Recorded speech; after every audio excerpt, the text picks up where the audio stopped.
Firefighting in Canada This Week is brought to you by VFIS of Canada, a division of CVIS Incorporated, Canada's largest insurer of firefighters. This week, former Alberta Rappel firefighters are petitioning the provincial government to reinstate their program. Then, a new report from the University of Victoria found that common fire retardants can be dangerous to firefighter health. And Firefighting in Canada is hosting a webinar on life-saving technology, sponsored by Zoll, on June 5th.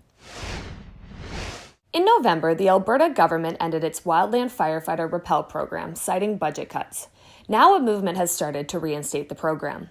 Adam Klein is a former spotter within the Alberta Rappel program, and he is now a leader in the Save Alberta Rappel movement, which was organized in response to the decision.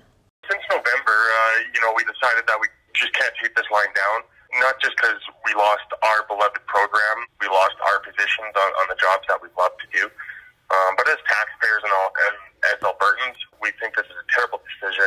There's no cost benefit, and they haven't done any due diligence in that area to determine whether the cost benefit of our program is worth it, which we truly believe there is. The Alberta Rappel program was established in 1983 and consisted of 63 specialized firefighters trained to rappel from a moving helicopter into inaccessible areas during a wildfire. Some of these specialized firefighters have taken other jobs within Alberta wildfire.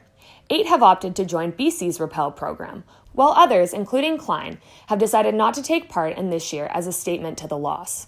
He said he has spoken to several ministry officials in an attempt to explain their views on the importance of the program.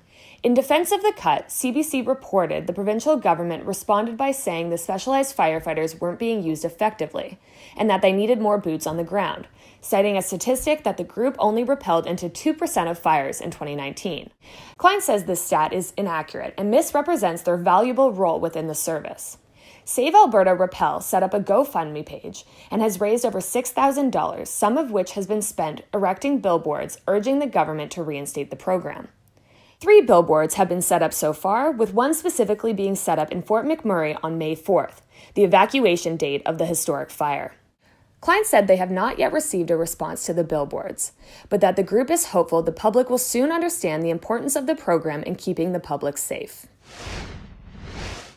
A new report from the University of Victoria in British Columbia is urging for an immediate reform of Canada's regulation of flame retardants and the household goods in which they are used. The study was conducted using scientific literature, public health experts, and legal opinions, which were used in framing regulatory policy in the United States.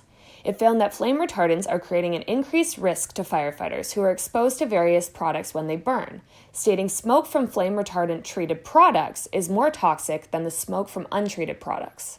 The study also found the use of flame retardant chemicals in common household products causes a disproportionate risk to pregnant women and children who are exposed to these on a daily basis.